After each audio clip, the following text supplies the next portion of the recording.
धुळे जिल्ह्यातील पिंपळनेर, शिरपूर नगर परिषद आणि सिंदखेडा नगरपंचायत निवडणुकांसाठी आज सकाळपासूनच मतदानाला सुरुवात झाली असून मतदारांकडून उत्स्फूर्त असा प्रतिसाद मिळत आहे. जिल्ह्यामध्ये कडाक्याची थंडी वाढलेली असताना देखील नागरिक मोठ्या संख्येनं मतदान केंद्रावर दाखल होत आहेत. सकाळी 7 वाजता मतदान सुरू होताच अनेक केंद्रांवर लांबच लांब रांगा दिसून आल्या.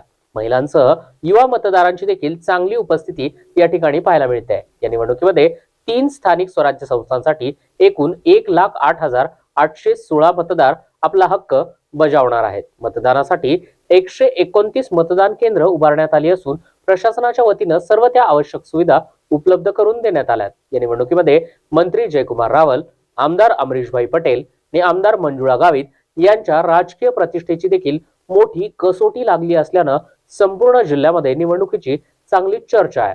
दरम्यान मतदान प्रक्रिया शांततेमध्ये पार पाडण्यासाठी धुळे पोलीस दल हे अत्यंत सतर्कतेच्या भूमिकेत आहे. पोलीस अधीक्षक श्रीकांत दिवरे यांनी स्वतः विविध मतदान केंद्रांना भेट देऊन सुरक्षा व्यवस्थेची पाहणी सुरू ठेवली आहे.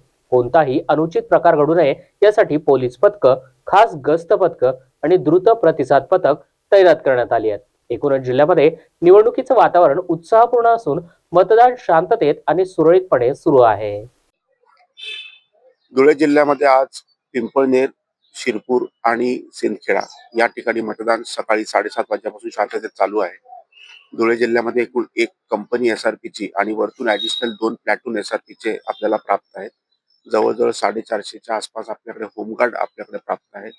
आपण आरसीपी देखील 3 ठिकाणी डिवाइड करून या ठिकाणी लावण्यात आलेली आहे. तसेच पोलीस मुख्यालयातील देखील मोठ्या प्रमाणात बंदोबस्त आपण दिलेला आहे.